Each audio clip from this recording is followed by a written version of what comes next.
Hello दोस्तों, राधे राधे। कैसे हैं आप लोग? आशा करती हूँ कि आप लोग अच्छे ही होंगे। मैं भी अच्छी हूँ।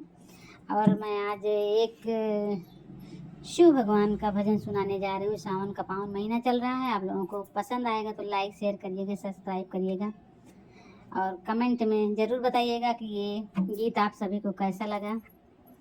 और जैसा भी अच्छा हो बुरा हो जैसा भी हो कमेंट में ज़रूर बताना, इससे मुझे अच्छा लगेगा। और लीजिए, ज़्यादा समय ना लेते हुए मैं आपके बीच एक प्यारा सा भजन पेश कर रही हूँ। आप लोग सुनिए और भजन का आनंद लीजिए। आप भी गाइए। हर हर महादेव। सब देवों से